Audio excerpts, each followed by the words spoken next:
One, two, three.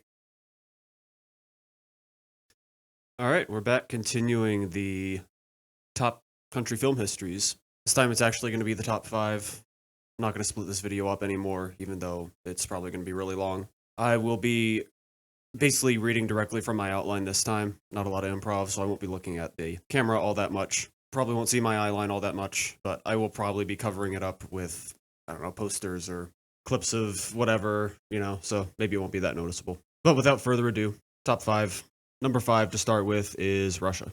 Something that all of these countries is going to share is a long, consistent history. Because there have been so many good movies and so many good directors that in order to stick out as a top five country, you really have to have been successful for a long time in a lot of different ways with a lot of different people. So Russia comes in at number five because they've had sustained success for quite a long time. Even if right now their output is perhaps a little more underwhelming than the countries in front of them and even some of the countries behind them, they still have such a history to their credit and one of the best directors to ever do it in Andrei Tarkovsky. So this is their place on the list. Russia got started early in the silent era. They had notable filmmakers early on, like Vladislav Starovich, who is a Russian animator, most known for The Cameraman's Revenge, which I think is one of my favorite silent films, as well as Yevgeny Bauer, who's a director who did Child of the Big City as a favorite of mine, among other works. This is even before Lenin took over, and Lenin himself was a proponent of cinema, specifically in his point of view for uniting the country. Part of his emphasis on cinema led to Soviet montage, which is a highly influential film movement and a favorite film movement of mine. The movement of montage was inspired by Lev Kuleshov's experiments, leading to the Kuleshov effect, which basically promotes the idea that the viewer can associate images with emotions, and that the idea of editing and the cut itself can create an emotional impact in the audience. So Soviet montage is a big moment in cinema, especially for Russia. Sergei Eisenstein was one of the best proponents of it, best practitioners of it, rather, making films like Battleship Potemkin and October, 10 Days That Shook the World, as well as Strike. This era also produced Man with a Movie Camera, which is one of the most highly regarded documentaries ever made. In line with Soviet montage, this advanced film theory in a certain way, promoting the usage of the camera and exploration through the camera as something to be praised and promoted, and a way that cinema could be advanced. Unfortunately for Russia, film production cratered after World War II. That time period into the early 50s was a problem for them, not producing a whole lot of films overall. However, partway through the decade, some restrictions within the country, political restrictions and whatnot, were loosened a bit, and this allowed film production to start to creep back up a little bit. Some films like The Cranes Are Flying and Letter Never Sent are some excellent examples from this period, both beautiful pieces related to the war. And you'll see throughout Russia's history that the war plays a notable part in their cinema. Even October, 10 Days That Shook the World was something that was commissioned by Lenin to celebrate the workers' revolt. And so this tradition continues here with these films, both of which are wonderful. In the 60s and 70s, Andrei Tarkovsky is working. He is a titanic figure in cinema, often regarded as one of the best to ever do it, praised for his poetic style and just the wonderful way in which he composes images and speaks to the human soul and emotions. Russia gets a lot of credit for having such a monumental figure, in addition to the extensive history they have. As we get into the 70s and 80s, Russia is remembered for some films like The Ascent and Come and See, representing a boom of war films, specifically related to World War II that the country produces. Additionally, I'll mention Yuri Norstein, who is another Russian animator who has made some fantastic work. Still alive, still working, I believe, on a feature film, which is partially complete. Certainly hope that he's able to complete it. I would love to see it. But he made works such as Hedgehog in the Fog and Tale of Tales, both of which are wonderfully tender and cast these titular animals in such a human light. And yet also, especially in the case of Tale of Tales, speak to something within the country's history quite eloquently.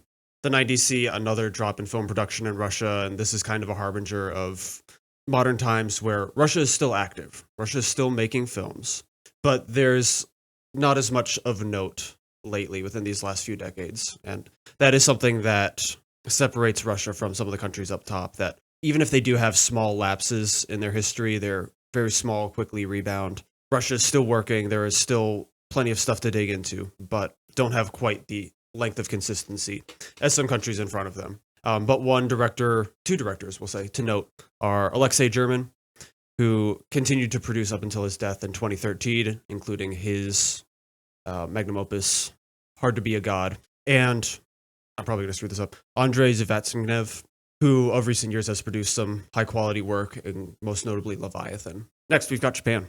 Japan improves on Russia's cinematic history by having more longevity, more consistency, and also, I suppose, with an additional legendary director. Japan started relatively early, making some shorter films about ghosts, which is a little bit of foreshadowing for some of their most well-known horror output. Their film production continued to grow throughout the silent era. Perhaps the most notable output of this early era of silent cinema for Japan was A Page of Madness, which I do recommend a lot. Yasujiro Ozu started working in the late 20s. His first highly regarded output started coming out in the 30s with I Was Born, and then, of course, he continued working throughout the 50s, in early 60s, I believe. Kurosawa started his work in the early 40s and made his first commonly celebrated film in 1950 with Rashomon. After the surrender in World War II, new restrictions were placed on Japanese films to meet certain Western criteria, ostensibly to make sure that the country wasn't pumping itself back up for another war. Some of these restrictions were eased starting in the 50s, which goes along with the golden age of Japanese cinema. Like I said, Ozu working in the 50s, making his seasonal films, and as well as Tokyo Story, which is probably his best regarded, certainly highly regarded in Sight and Sound.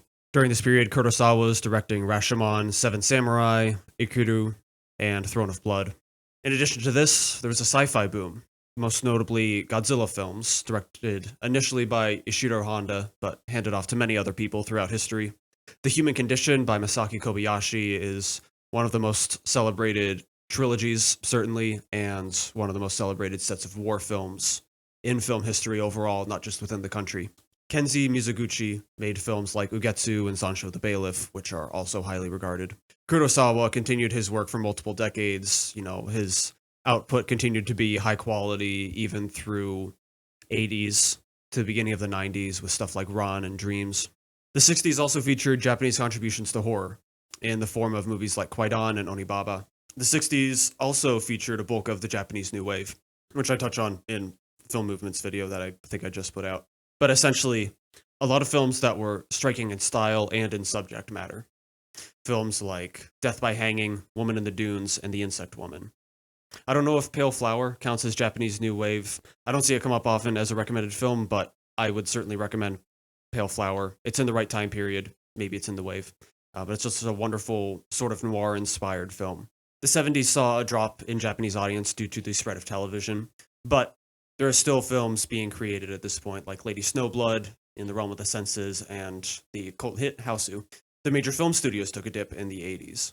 And like I said earlier, this is about the time Kurosawa's career was coming to a close, but he still did make Ran in the 80s. The 80s also saw the rise of anime in popularity.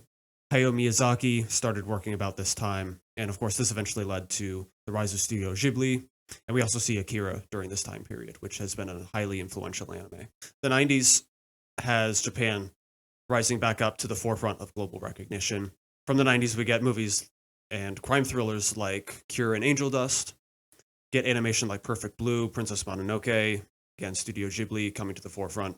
And we also get horror films like The Ring and Audition. In the 2000s, Japan has continued their great work. We have notable films like Shunji Iwai's All About Lily Chow Chow, or like Pulse, The Grudge, The One Missed Call, and a personal pick, Noroi the Curse. And then anime continues to pick up steam with films like Spirited Away, Howl's Moving Castle. And at this stage, 2024, you could say that Hirokazu Koreeda and Ryosuke Hamaguchi are two of the foremost directors of Japanese cinema. Hamaguchi most recently getting some attention for Drive My Car, which I believe was nominated for Best Picture. Next up, for number 3 is Italy. Italy has similar qualifications to Japan, long consistent history with some legendary directors. Perhaps the edge goes to Italy because of its shocking influence, really, mostly stemming from Italian neorealism. Italy developed their industry early on in the silent era, ramping up to produce hundreds of films by the early 19 teens. I haven't watched a ton of early stuff, so I'm just picking blanket recommendations based on articles I read. Italian futurist cinema was an early movement of the avant-garde, ultimately influencing German expressionism, as seen in Thais. I don't know how to pronounce that. Thais? Thais sounds better. We'll go with Thais. In the 1930s, Mussolini, of course, started government initiative for cinema, and that was oppressive in a certain sense in terms of what it would allow and censorship. Most common films were light and conservative, things that would get through censorship, and also certain types of propaganda films. And even the legendary Roberto Rossellini played a part in directing some propaganda films. Then, of course, we get to neorealism in the 40s, which is huge even to this day, and has influenced countless movements and directors after it. I discuss neorealism in a film movement video as well, so check that out. But essentially, directors like Vittorio De Sica and Roberto Rossellini helped spur on a movement that would alter the future of cinema worldwide with things like Bicycle Thieves and Rome Open City. It's interesting to me that despite the influence that Italian neorealism has, that's not even referred to as the golden age of Italian cinema, which tells you something about how strong Italy's history is. The 60s is really what's commonly referred to as the golden age, with directors like Michelangelo Antonioni and Federico Fellini being some of Italy's most well-known directors, some of their best output. Some of their works are La Ventura, La Notte, La Strada, and 8½, coming in the 50s and 60s. Fellini was the hugest part of the 60s, an extremely important director for them. Also, I would like to recommend Francesco Rossi, known for Christ Stopped at Eboli, but he also directed Hands Over the City, which is a favorite film of mine.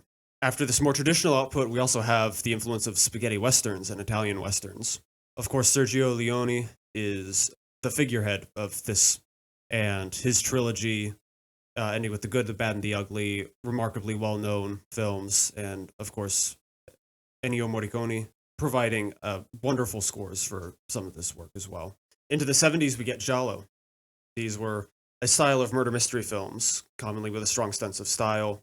You could look at Suspiria for the clearest example. A lot of people will reference that as one of the most beautiful films ever made. In a way, they resemble slashers, but with an addition of a detective and a different sort of atmosphere.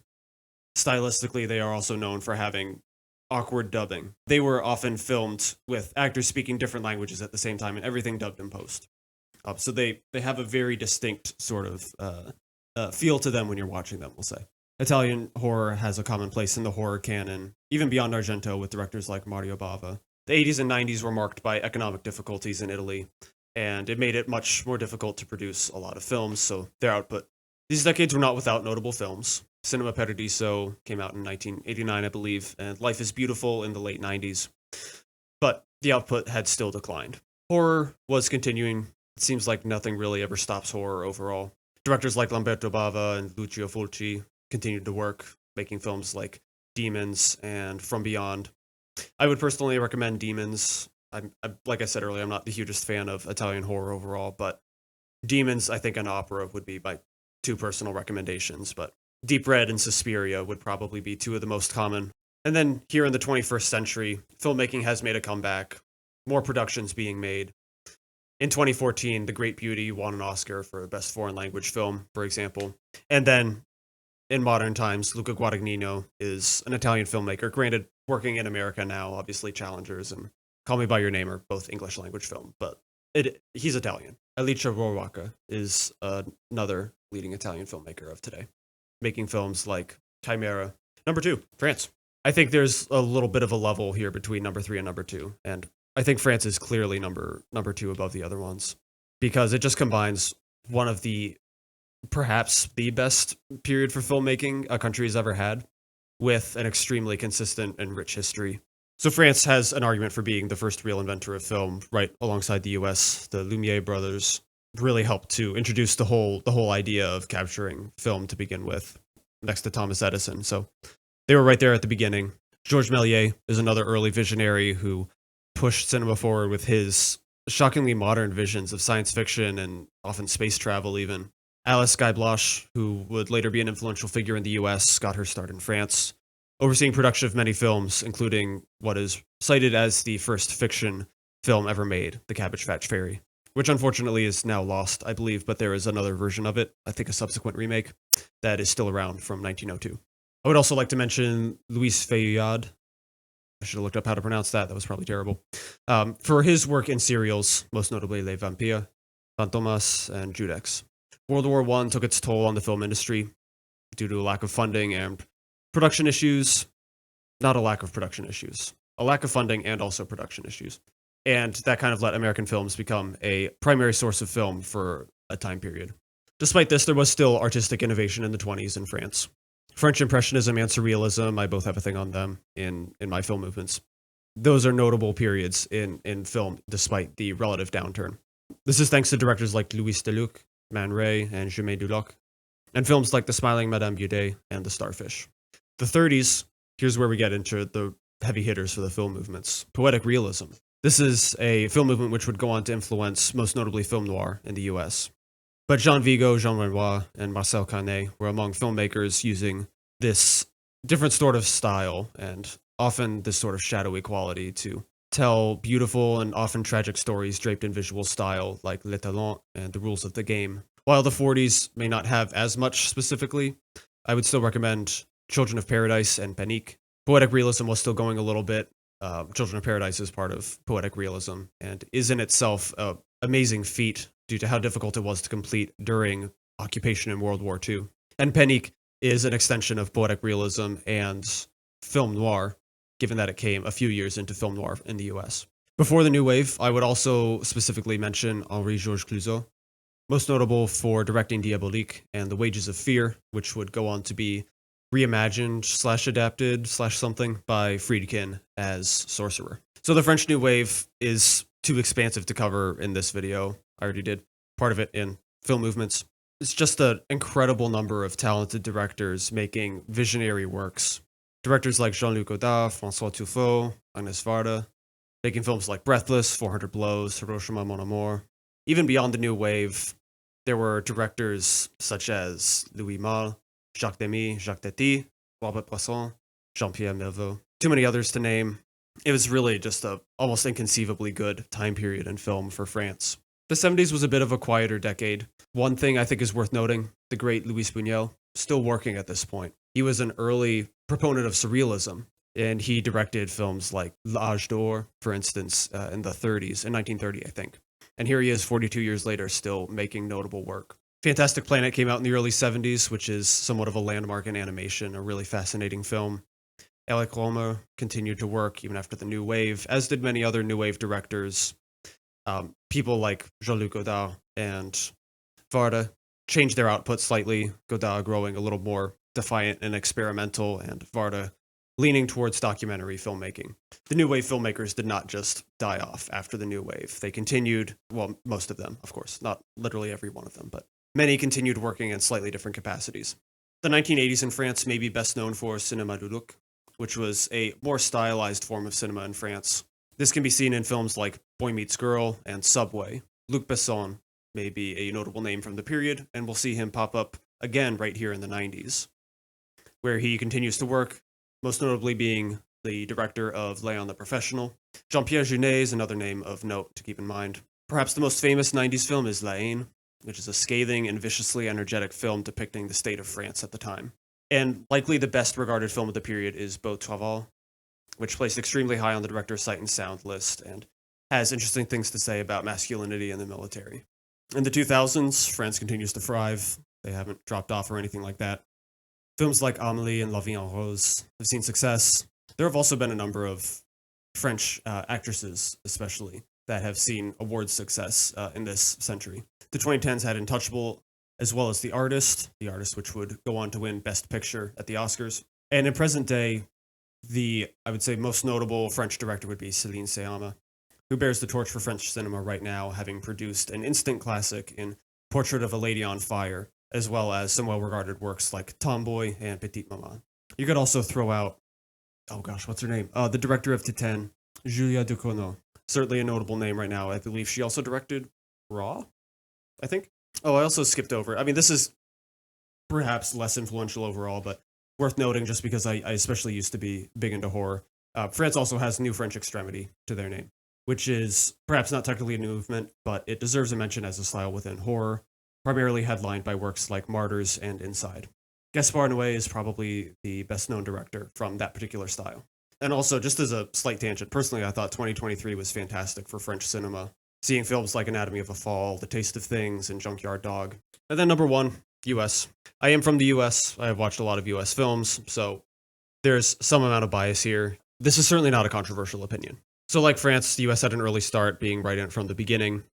There was no Georges Méliès, but there was still experimentation in some early US films, like The Haunted Hotel and The Disintegrated Convict. D.W. Griffith is perhaps the earliest Titanic figure in cinema, having prodigious output, initially in short films and then eventually in feature films. It's kind of fun watching some things like the close-up in The Lonedale Operator or that long pan in A Country Doctor suddenly becoming new and exciting within the framework of cinema over 100 years old.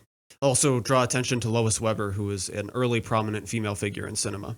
Her work, Suspense, is wonderfully ahead of its time with its editing and camera work, and I love the emotional impact of a film, Shoes. Charlie Chaplin became a prominent figure with silent comedies like The Kid, and he was not the only comedic force in early cinema, alongside Harold Lloyd in films like Safety Last, Buster Keaton with films like The General and Sherlock Jr., and then the Marx Brothers with films like Duck Soup, all formed an early strong comedic showing for the US.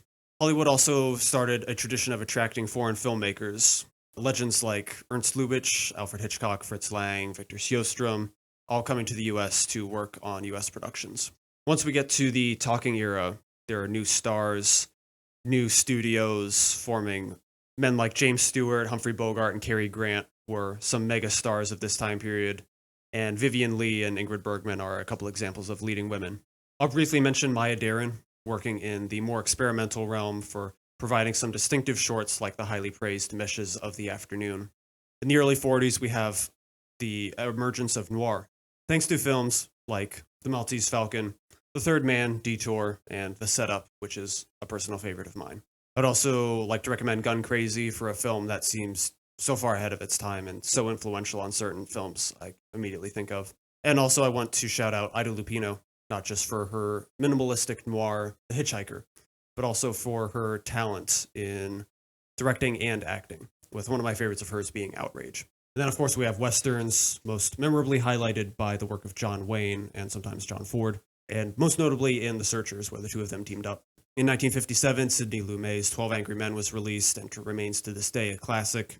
Stanley Kubrick begins to hit his stride in the 50s with The Killing and Paths of Glory. We have contributions to the horror genre that are still well remembered, with films like The Innocents, Carnival of Souls, and Night of the Living Dead, The Pioneer of the Zombie. By this point, Disney has produced a whole number of well-remembered and well-regarded animated films, from Snow White to The Sword and the Stone. Sidney Poitier becomes a famous leading black man, helming films like Lilies of the Field, Guess Who's Coming to Dinner, and In the Heat of the Night. Then in the 70s, we get one of the strongest periods of time in any country's cinematic history with the 70s New Hollywood movement. Legendary directors like Francis Ford Coppola, Spielberg, Lucas, De Palma, Kubrick, Scorsese, and Friedkin going on to have monumental careers and producing some of the best, most popular, and most influential films ever made, such as the Godfather films, Jaws, Star Wars, Blowout, 2001, Taxi Driver, The Exorcist. And at the same time, same decade, in stark contrast, we have the rise of blaxploitation, which is a style of film initially designed to appeal to black urban audiences as a means of reclaiming some power and dignity and their identity. Blaxploitation was not the only style of black filmmaking at the time. There was an additional boon from the LA Rebellion, which was boosted by the UCLA Film School and helped produce works like Bless Their Little Hearts and Killer of Sheep. I really love Bless Their Little Hearts. And then for horror, we see the full definition of the slasher film. Some proto-slashers came before, but with the advent of films like The Texas Chainsaw Massacre and Halloween, we see kind of the definition of what that style of film would grow to be. And then even beyond that, we see Invasion of the Body Snatchers and Alien, for example. I, of course, have to mention David Lynch. Love David Lynch. The indie classic Eraserhead got him on the map, and then, of course, he continued to make many wonderful, mostly surreal, sometimes very ordinary films. John Carpenter would additionally direct The Thing, which underwent a massive and rightful critical appraisal to become now one of the most beloved horror movies. David Cronenberg as well, with his shocking, fleshy brand of horror in films like The Brood and Videodrome. The 80s have legendary comedies like Ghostbusters and Gremlins, legendary action films like Terminator 2 and Aliens. Honestly, it kind of feels like at this point there's not that much of a reason to continue because, I mean, you know everything from here on out, right? Like you've got, Tarantino, Fincher, Mission Impossible, The Matrix, Spike Jonze and Charlie Kaufman teaming up, Ridley Scott, Christopher Nolan, early Shyamalan, Todd Field, Soderbergh, Clint Eastwood, who has escaped mention so far somehow, Sidney Lumet, who's still directing up to 50 years after 12 Angry Men, Pixar films, the Coens, who have been going for almost 40 years now, Wes Anderson, P.T. Anderson, the third Anderson, Todd Haynes, Jim Jarmusch, Robert Eggers, Ari Aster, Jordan Peele, Safdie brothers. It's certainly possible that I'm overemphasizing the American directors because I know them better, admittedly. But the fact is, so many of these films and so many of these directors have been hugely influential and shaping the way we view cinema as a whole. So I don't think I'm probably overestimating American cinema some. There's probably a smaller gap than I think there is between like the US and France, for instance, but I think it is entirely fair to say there's a gap between the US and France. But of course, if you have directors and films you would like to promote and boost the case of, then feel free to do so in the comments. And I will see you in the next video.